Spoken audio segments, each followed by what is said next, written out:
शुक्लाम्बरधरं विष्णुं शशिवर्णं चतुर्भुजं प्रसन्नवदनं ध्यायेत् सर्वविघ्नोपशान्तये। व्यासं वसिष्ठनप्तारं शक्तेः पौत्रमकल्मषं पराशरात्मजं वन्दे शुकतातं तपोनिधिं। व्यासाय विष्णुरूपाय व्यासरूपाय विष्णवे नमो वै ब्रह्मनिधये वासिष्ठाय नमो नमः। अविकाराय शुद्धाय नित्याय परमात्मने सदैकरूपरूपाय विष्णवे सर्वजिष्णवे यस्य स्मरणमात्रेण जन्म संसारबन्धनात् विमुच्यते। नमस्तस्मै विष्णवे प्रभविष्णवे। ॐ नमो विष्णवे प्रभविष्णवे। श्रीवैशम्पायन उवाच श्रुत्वा धर्मानशेषेण पावनानि च सर्वशः युधिष्ठिरः शान्तनवं पुनरेवाभ्यभाषत। युधिष्ठिर उवाच किमेकं दैवतं लोके किं वाप्येकं परायणं स्तुवन्तः कङ्कमर्चन्तः प्राप्नुयुर्मानवा शुभम्। को धर्मः सर्वधर्माणां भवतः परमो मतः किं जपन्मुच्यते जन्तुर्जन्म संसारबन्धनात्। श्रीभीष्म उवाच जगत्प्रभुं देवदेवमनन्तं पुरुषोत्तमं स्तुवन्नाम सहस्रेण पुरुषः सततोत्थितः तमेव चार्चयन्नित्यं भक्त्या पुरुषमव्ययम् ध्यायन् स्तुवन् नमस्यं च यजमानस्तमेव च अनादिनिधनं विष्णुं सर्वलोकमहेश्वरम् लोकाध्यक्षं स्तुवन्नित्यं सर्वदुःखातिगो भवेत्। ब्रह्मण्यं सर्वधर्मज्ञं लोकानां कीर्तिवर्धनम् लोकनाथं महद्भूतं सर्वभूतभवोद्भवम् एष मे सर्वधर्माणां धर्मोऽधिकतमो मतः यद्भक्त्या पुण्डरीकाक्षं स्तवैरर्चेन्नरः सदा। परमं यो महत्तेजः परमं यो महत्तपः परमं यो महद्ब्रह्म परमं यः परायणम् पवित्राणां पवित्रं यो मङ्गलानां च मङ्गलम् दैवतं देवतानां च भूतानां यो व्ययः यतः सर्वाणि भूतानि भवन्त्यादियुगागमे यस्मिंश्च प्रलयं यान्ति पुनरेव युगक्षये तस्य लोकप्रधानस्य जगन्नाथस्य भूपते विष्णोर्नाम सहस्रं मे शृणु पापभयापहम्। यानि नामानि गौणानि विख्यातानि महात्मनः ऋषिभिः परिगीतानि तानि वक्ष्यामि भूतये। ऋषिर्नाम्नां सहस्रस्य वेदव्यासो महामुनिः छन्दोऽनुष्टुप् तथा देवो भगवान् देवकीसुतः अमृतांशुद्भवो बीजं शक्तिर्देवकी नन्दनः त्रिसामा हृदयं तस्य शान्त्यर्थे विनियुज्यते। विष्णुं जिष्णुं महाविष्णुं प्रभविष्णुं महेश्वरम् अनेकरूपदैत्यान्तं नमामि पुरुषोत्तमम्। अस्य श्रीविष्णोर्दिव्यसहस्रनामस्तोत्रमहामन्त्रस्य श्रीवेदव्यासो भगवान् ऋषिः अनुष्टुप् श्रीमहाविष्णुः परमात्मा श्रीमन्नारायणो देवता अमृतांशुद्भवो भानुरिति बीजम् देवकी नन्दन श्रेष्ठेति शक्तिः उद्भवः क्षोभणो देव इति परमो मन्त्रः शङ्खबृन्नन्दकी चक्रीति कीलकम् शार्ङ्गधन्वा गदाधर इत्यस्त्रम् रथाङ्गपाणिरक्षोभ्य इति नेत्रम् त्रिसामा सामरः सामेति कवचम् आनन्दं परब्रह्मेति योनिः ऋतुः सुदर्शनकार इति दिग्बन्धः श्रीविश्वरूप इति ध्यानम् श्रीमहाविष्णुप्रीत्यर्थे सहस्रनाम जपे विनियोगः। ध्यानम् क्षीरोदन्वत्प्रदेशे शुचिमणिविलसत्सैकते मौक्तिकानाम् मालाक्लुप्तासनस्थस्फटिकमणिनिभैर्मौक्तिकैर्मण्डिताङ्गः शुभ्रैरभ्रैरदभ्रैरुपरि विरचितैर्मुक्तपीयूषवर्षैः आनन्दीन पुरीयादरिनलिन गदा शङ्खपाणिर्मुकुन्दः भूः पादौ यस्य नाभिर्वियदसुरनिलश्चन्द्रसूर्यौ च नेत्रे कर्णावाशा शिरोद्यौर्मुखमपि दहनो यस्य वास्तेयमब्धिः अन्तस्थं यस्य विश्वं सुरनरखगो भोगि गन्धर्वदैत्यैः चित्रं रम्यते तं त्रिभुवन वपुषं विष्णुमीशं नमामि। ॐ नमो भगवते वासुदेवाय। शान्ताकारं भुजगशयनं पद्मनाभं सुरेशं विश्वाधारं गगनसदृशं मेघवर्णं शुभाङ्गम् लक्ष्मीकान्तं कमलनयनं योगिधृध्यानगम्यं वन्दे विष्णुं भवभयहरं सर्वलोकैकनाथम्। मेघश्यामं पीतकौशेयवासं श्रीवत्साङ्कं कौस्तुभोद्भासिताङ्गम् पुण्योपेतं पुण्डरीकायताक्षं विष्णुं वन्दे सर्वलोकैकनाथम्। नमः समस्तभूतानामादिभूताय भूभृते अनेकरूपरूपाय विष्णवे प्रभविष्णवे सशङ्खचक्रं सकिरीटकुण्डलं सपीतवस्त्रं सरसीरुहेक्षणं सहारवक्षस्थलशोभिकौस्तुभं नमामि विष्णुं शिरसा चतुर्भुजम्।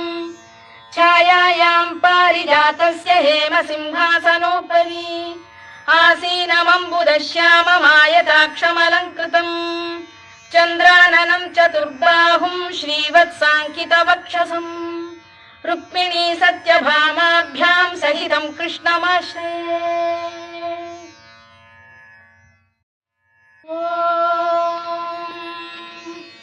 विश्वं विष्णुर्वषत्कारो भूतभव्य भवत्प्रभुः भूतभृद्भावो भूतात्मा भूतभावनः भूतात्मा परमात्मा च मुक्तानां परमागतिः अव्ययः पुरुषः साक्षी क्षेत्रज्ञोऽक्षर एव च योगो योगविदां नेता प्रधानपुरुषेश्वरः नारसिंहवपुः श्रीमान् केशवः पुरुषोत्तमः सर्वः शिवस्थाणुर्भूतादिर्निधिरव्ययः सम्भवो भावनो भर्ता प्रभवः प्रभुरीश्वरः स्वयंभूः शम्भुरादित्यः पुष्कराक्षो महास्वनः अनादिनिधनो धाता विधाता धातुरुत्तमः अप्रमेयो ऋषिकेशः पद्मनाभोऽमरप्रभुः विश्वकर्मा मनुस्पष्टा स्थविष्ठस्थविरो ध्रुवः अग्राह्यः शाश्वतः कृष्णो लोहिताक्षप्रदर्दनः प्रभूतस्त्रिककुब्धाम पवित्रं मङ्गलं परम् ईशानप्राणद प्राणो ज्येष्ठः श्रेष्ठः प्रजापतिः हिरण्यगर्भो भूगर्भो माधवो मधुसूदनः ईश्वरो विक्रमी धन्वी मेधावी विक्रमक्रमः अनुत्तमो दुराधर्षः कृतज्ञः कृतिरात्मवान् सुरेशः शरणं शर्म विश्वरेताः प्रजाभवः अधः संवत्सरो व्याल प्रत्ययः सर्वदर्शनः अजः सर्वेश्वरः सिद्धः सिद्धिः सर्वादिरच्युतः वृषाकपिरमेयात्मा सर्वयोगविनिसृतः वसुर्वसुमनः सत्यः समात्मा संमितः समः अमोघः पुण्डरीकाक्षो वृषकर्मा वृषाकृतिः रुद्रो बहुशिरा बभ्रुर्विश्वयोनिश्रुतिश्रवाः अमृतः शाश्वतस्थाणुर्वरारोहो महातपाः सर्वगः सर्वविद्भानुर्विश्वक्सेनो जनार्दनः वेदो वेदविदव्यङ्गो वेदाङ्गो वेदवित्कविः लोकाध्यक्षः सुराध्यक्षो धर्माध्यक्षः कृताकृतः चतुरात्मा चतुर्व्यूहश्चतुर्दंष्टश्चतुर्भुजः भ्राजिष्णुर्भोजनं भोक्ता सहिष्णुर्जगदादिजः अनघो विजयो जेता विश्वयोनिः पुनर्वसुः उपेन्द्रो वामनः प्रांशुरमोघः शुचिरूर्जितः अतीन्द्रः सङ्ग्रहः सर्गो धृतात्मा नियमो यमः वेद्यो वैद्यः सदा योगी वीरः माधवो मधुः अतीन्द्रियो महामायो महोत्साहो महाबलः महाबुद्धिर्महावीर्यो महाशक्तिर्महाद्युतिः अनिर्देश्य वपुः श्रीमान् अमे आत्मा महाधृधृत् महेश्वासो महीभर्ता श्रीनिवासः सताङ्गतिः अनिरुद्धः सुरानन्दो गोविन्दो गोविदाम्पतिः मरीचिर्दमनो हंसः सुपर्णो भुजगोत्तमः हिरण्यनाभः सुतपाः पद्मनाभः प्रजापतिः अमृत्युः सर्वदृक्सिंहः सन्धाता सन्धिमान् स्थिरः अजो दुर्मर्षणः शास्ता विश्रुतात्मा सुरारिः गुरुर्गुरुतमो धाम सत्यः सत्यपराक्रमः निमिषो निमिषस्रग्वी वाचस्पतिरुदारधीः अग्रणीर्ग्रामणी श्रीमान् न्यायो नेता समीरणः सहस्रमूर्धा विश्वात्मा सहस्राक्षः सहस्रपात् आवर्तनो निवृत्तात्मा संवृतः सम्प्रवर्धनः अधः संवर्तको वह्निरनिरोधरणीधरः सुप्रसाद प्रसन्नात्मा विश्वधृक् विश्वभुग्विभुः सत्कर्ता सत्कृतः साधुर्जह्नुर्नारायणो नरः असंख्येयो प्रमेयात्मा विशिष्टः शिष्टकृच्छुचिः सिद्धार्थः सिद्धसङ्कल्पः सिद्धिदः सिद्धिसाधनः वृषाही वृषभो विष्णुर्वृषपर्वा वृषोदरः वर्धनो वर्धमानश्च विविक्तः श्रुतिसागरः सुभुजो दुर्धरो वाग्मी महेन्द्रो वसुदो वसुः नैकरूपो बृहद्रूपः शिपिविष्टप्रकाशनः ओजस्तेजोद्युतिधर प्रकाशात्मा प्रतापनः वृद्धस्पष्टाक्षरो मन्त्रश्चन्द्रांशुर्भास्करद्युतिः अमृतांशुद्धवो भानुः शशबिन्दुः सुरेश्वरः औषधम् जगतः सेतुः सत्यधर्मपराक्रमः भूतभव्यभवन्नाथः पवनः पावनो नरः कामः कामकृत्कान्तः कामः कामप्रदप्रभुः युगादिकृद्युगावर्तो नैकमायो महाशनः अदृश्यो व्यक्तरूपश्च सहस्रजिदनन्तजित् इष्टो विशिष्टः शिष्टेष्टः शिखण्डी नघुषो वृषः क्रोधः क्रोधकृत्कर्ता विश्वबाहुर्महीधरः अच्युत प्रतिथ प्राण प्राणदो वासवानुजः अपां निधिरधिष्ठानमप्रमत्त प्रतिष्ठितः स्कन्द स्कन्दधरो धुर्यो वरदो वायुवाहनः वासुदेवो बृहद्भानुरादिदेवः पुरन्दरः अशोकस्तारणस्तारः शूरः शौरिर्जनेश्वरः अनुकूलः शतावर्तः पद्मी पद्मनिभेक्षणः पद्मनाभोरविन्दाक्षः पद्मगर्भः शरीरभृत् महर्धिर्वृद्धो वृद्धात्मा महाक्षो गरुडध्वजः अतुलः शरभो भीमः समयज्ञो हविर्हरिः सर्वलक्षणलक्षण्यो लक्ष्मीवान् समितिञ्जयः विक्षरो रोहितो मार्गो हेतुर्दामोदरः सः महीधरो महाभागो वेगवानमिताशनः उद्भवः क्षोभणो देवः श्रीगर्भः परमेश्वरः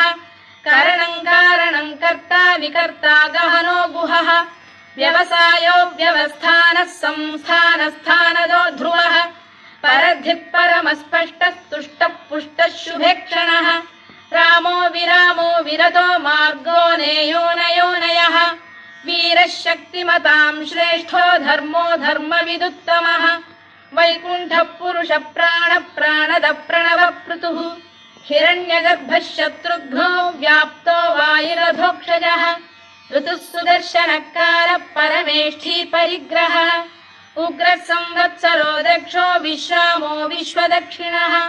विस्तारस्थावरस्थाणुः प्रमाणम् बीजमव्ययम् अर्थोऽनर्थो महाकोशो महाभोगो महाधनः अनिर्विण्णस्थविष्ठो भूर्धर्मयूपो महामखः नक्षत्रनेमिर्नक्षत्री क्षमः क्षामः समीहनः यज्ञयुज्यो महेज्यश्च क्रतुः सत्रम् सदाम् गतिः सर्वदर्शी विमुक्तात्मा सर्वज्ञो ज्ञानमुत्तमम् सुव्रतः सुमुखः सूक्ष्मः सुघोषः सुखदः सुहृद् मनोहरो जितक्रोधो वीरबाहुर्विदारणः स्वापनः स्ववशो व्यापी नैकात्मा नैककर्मकृत् वत्सरो वत्सलो वत्सी रत्नगर्भोधनेश्वरः धर्मकृद्धर्मी सदसक्षरमक्षरम् अविज्ञाता सहस्रांशुर्विधाता कृतलक्षणः गभस्तिनेमिः सप्तस्तः सिंहो भूतमहेश्वरः आदिदेवो महादेवो देवेशो देवभृद्गुरुः उत्तरो गोपतिर्गोप्ता ज्ञानगम्यः पुरातनः शरीरभूतभृद्भोक्ता कपीन्द्रो भूरि दक्षिणः सोमपोऽमृतपः सोमः पुरुजिः पुरुषत्तमः विनयो जयः सत्यसन्धो दाशार्हः सात्वताम् पतिः जीवो विनयिता साक्षी मुकुन्दो मितविक्रमः अम्भोनिधिरनन्तात्मा महोदधिशयोऽन्तकः अजो महार्घ स्वाभाव्यो जितामित्रप्रमोदनः आनन्दो नन्दनो नन्दः सत्यधर्मा त्रिविक्रमः महर्षि कपिलाचार्यः कृतज्ञो मेदिनीपतिः त्रिपदस्त्रिदशाध्यक्षो महाशृङ्गकृतान्तकृत् महावराहो गोविन्दः सुषेणः कनकाङ्गनी गुह्यो गभीरो गहनो गुप्तश्चक्रगदाधरः मेधास्वाङ्गो जितकृष्णो दृढः सङ्कर्षणोच्युतः वरुणो वारुणो वृक्षः पुष्कराक्षो महामनाः भगवान् भगहानन्दी वनमाली हलायुधः आदित्यो ज्योतिरादित्यः सहिष्णुर्गतिसत्तमः सुधन्वाखण्ड परशुर्दारुणो द्रविणप्रदः दिवस्पृक् सर्वदृग्व्यासो वाचस्पतिरयो निजः त्रिसामासामगः साम निर्वाणम् भेषजम् भिषज सन्न्यासकृच्छमः शान्तो निष्ठा शान्तिः परायणम् शुभाङ्गः शान्तिदः स्रष्टा कुमुदः कुवलेशयः गोहितो गोपतिर्गोप्ता वृषभाक्षो वृषप्रियः अनिवर्ती निवृत्तात्मा संक्षेप्ताक्षेमकृच्छिवः श्रीवत्सवक्षः श्रीवासः श्रीपतिः श्रीमताम्बरः श्रीधः श्रीशः श्रीनिवासः श्रीनिधिः श्रीविभावनः श्रीधर श्रीकर श्रेयः श्रीमान् लोकत्रयाश्रयः स्वक्षः स्वङ्गः शतानन्दो नन्दिर्ज्योतिर्गणेश्वरः विजितात्मा विधेयात्मा सत्कीर्तिश्चिन्न संशयः उदीर्णः सर्वतश्चक्षुरनीशः शाश्वतस्थिरः भूषयो भूषणो भूतिर्विशोकः शोकनाशनः अर्चिष्मानर्चितः कुम्भो विशुद्धात्मा विशोधनः अनिरुद्धो प्रतिरथः प्रद्युम्नो मितविक्रमः कालनेमिनिः वीरः शौरिः शूरजनेश्वरः त्रिलोकात्मा त्रिलोकेशः केशवः केशिहा हरिः कामदेवः कामपालः कामी कान्तकृतागमः अनिर्देश्य वपुर्विष्णुर्वीरोऽनन्तो धनञ्जयः ब्रह्मण्यो ब्रह्मकृद्ब्रह्मा ब्रह्म ब्रह्मविवर्धनः ब्रह्मविब्राह्मणो ब्रह्मी ब्रह्मज्ञो ब्राह्मणप्रियः महाकमो महाकर्मा महातेजा महोरगः महाक्रतुर्महायज्वा महायज्ञो महाहविः स्तव्यस्तव प्रियस्तोत्रम् स्तुतिस्तोतारणप्रियः पूर्णः पूरयिता पुण्यः पुण्यकीर्तिरनामयः मनोजवस्तीर्थकरो वसुरेता वसुप्रदः वसुप्रदो वासुदेवो वसुर्वसुमनाहविः सद्गतिः सत्कृतिः सत्ता सद्भूतिः सत्परायणः शूरसेनो यदुश्रेष्ठः सन्निवासः सुयामुनः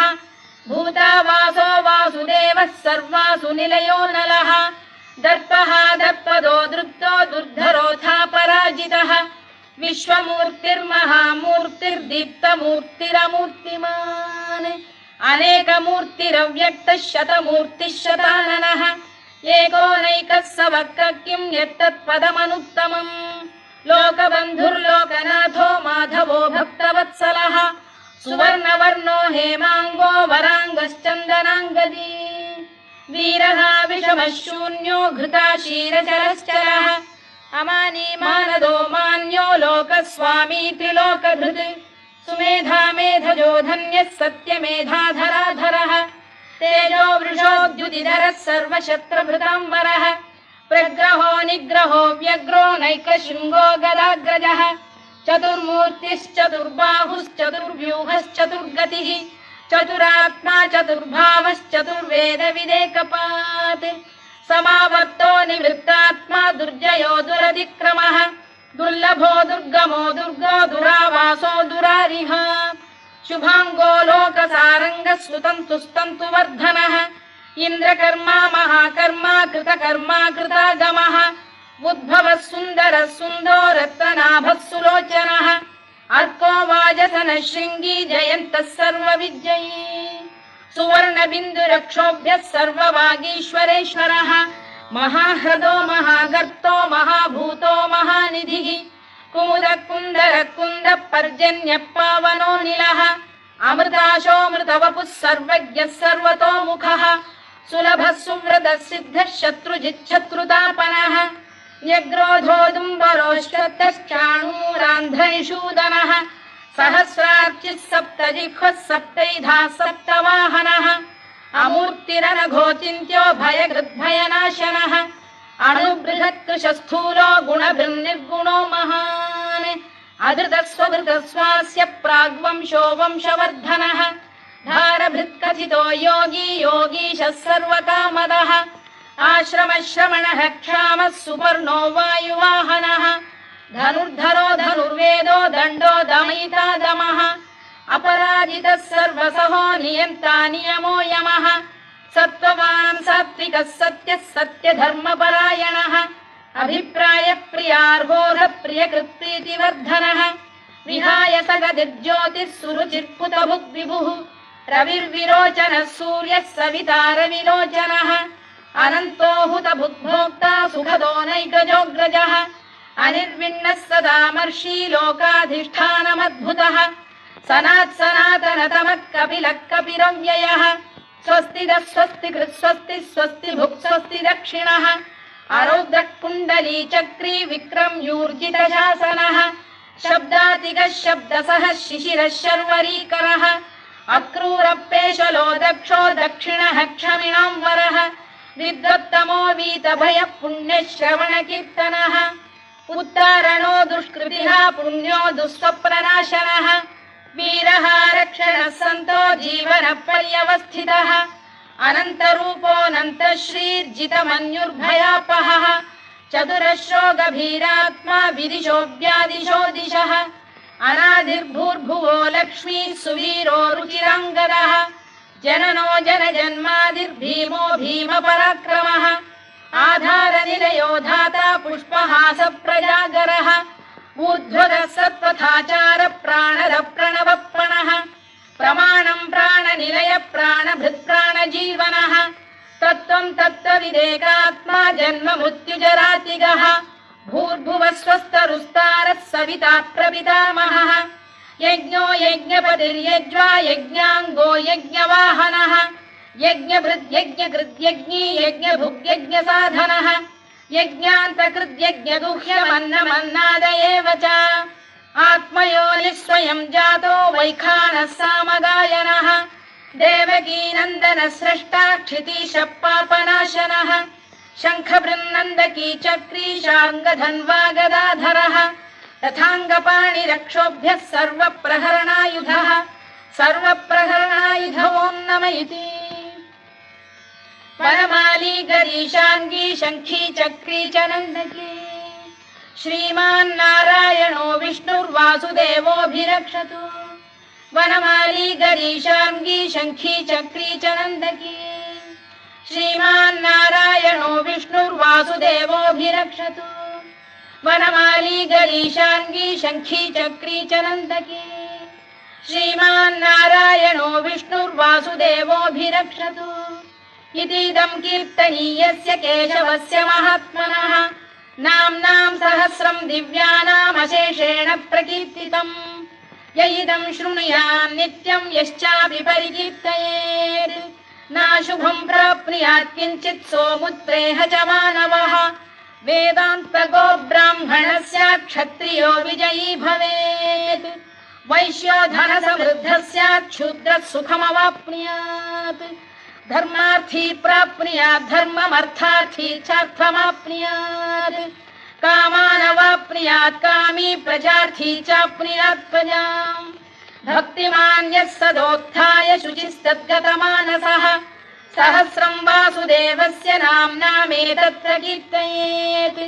यशः प्राप्नोति विपुलं याति प्राधान्यमेव च अचलां श्रियमाप्नोति श्रेयः प्राप्नोत्यनुत्तमम् न भयं क्वचिदाप्नोति वीर्यं तेजश्च विन्दति भवत्य रोगोद्युतिमान् बलरूपगुणान्वितः रोगार्तो मुच्यते रोगात् बद्धो मुच्येत बन्धनात् भयान्मुच्येत भीतस्तु मुच्येतापन्न आपदः दुर्गाण्यतितरत्याशु पुरुषः पुरुषोत्तमम् सुवन्नाम सहस्रेण नित्यं भक्तिसमन्वितः वासुदेवाश्रयो मर्त्यो वासुदेवपरायणः सर्वपापविशुद्धात्मा याति ब्रह्म सनातनम् न वासुदेव भक्तानामशुभ शुभं विद्यते क्वचित् जन्म मृत्युजरा व्याधि भयं नैवोपजायते इमं स्तवमधीयानः श्रद्धा भक्ति समन्वितः युज्येतात्मसुखक्षान्तिः श्रीधृतिस्मृतिकीर्तिभिः न क्रोधो न च मात्सर्यं न लोभो न शुभामतिः भवन्ति कृतपुण्यानां भक्तानां पुरुषोत्तमे द्यौसचन्द्रार्कनक्षत्राखं दिशो भूर्महोदधिः वासुदेवस्य वीर्येण विधृतानि महात्मनः ससुरासुरगन्धर्वं स यक्षोरगराक्षसम् जगत्वशे वर्ततेदं कृष्णस्य सचराचरम् इन्द्रियाणि मनो बुद्धिः सत्त्वं तेजो बलं धृतिः वासुदेवात्मकान्याहुः क्षेत्रं क्षेत्रज्ञ एव च सर्वागमानामाचार प्रथमं परिकल्पते आचार प्रभवो धर्मो धर्मस्य प्रभुरच्युतः ऋषयः पितरो देवा महाभूतानि धातवः जङ्गमा जङ्गमं चेदं जगन्नारायणोद्भवम् योगो ज्ञानं तथा साङ्ख्यं विद्या शिल्पादिकर्म च वेदाः शास्त्राणि विज्ञानमेतत् सर्वं जनार्दनात् एको विष्णुर्महद्भूतं पृथग्भूतान्यनेकशः त्रीन् लोकान् व्याप्य भूतात्मा भुङ्क्ते विश्वभुवव्ययः इमं स्तवं भगवतो विष्णोर्व्यासेन कीर्तितम् पठेद्य इच्छेत् पुरुषः श्रेयत् प्राप्तुं सुखानि च विश्वेश्वरमजं देवं जगतः प्रभुमव्ययम् भजन्ति ये पुष्कराक्षं न ते यान्ति पराभवम् न ते यान्ति पराभवम् ओन्नम इति अर्जुनोवाच पद्मपत्र विशालाक्ष पद्मनाभसुरोत्तमा भक्तानामनुरक्तानां त्राता भव जनार्दन श्रीभगवानुवाच यो मां नाम सहस्रेण स्तोतुमिच्छति पाण्डव सोऽहमेकेन श्लोकेन स्तुत एव न संशयः स्तुत एव न संशयोन्नम इति व्यास उवाच वासनाद् वासुदेवस्य वासितं भुवनत्रयम् सर्वभूतनिवासोऽसि वासुदेव नमोऽस्तु ते वासुदेव नमोऽस्तु ते ओन्नम इति पार्वत्युवाच केनोपायेन लघुना विष्णोर्नाम सहस्रकम् पठ्यते पण्डितैर्नित्यं श्रोतुमिच्छाम्यहं प्रभो ईश्वर उवाच श्रीराम राम रामेति रमे रामे मनोरमे सहस्रनाम तत्तुल्यं राम नाम वरानने श्रीराम राम रामेति रमे रामे मनोरमे सहस्रनाम तत्तुल्यं राम नाम वरानने श्रीराम राम रामेति रमे रामे मनोरमे सहस्रनाम तत्तुल्यं राम नाम वरानने राम नाम वरानन ओन्नम इति ब्रह्मोवाच नमोऽस्त्वनन्ताय सहस्रमूर्तये सहस्रपादाक्षि शिरोरुबाहवे सहस्रनाम्ने पुरुषाय शाश्वते सहस्रकोटियुगधारिणे नमः सहस्रकोटियुगधारिणे नमः ओन्नम इति सञ्जय उवाच यत्र योगेश्वर कृष्णो यत्र पार्थो धनुर्धरः तत्र श्रीर्विजयो भूतिर्ध्रुवा नीतिर्मतिर्मम श्रीभगवानुवाच अनन्याश्चिन्तयन्तो मां ये जनाः पर्युपासते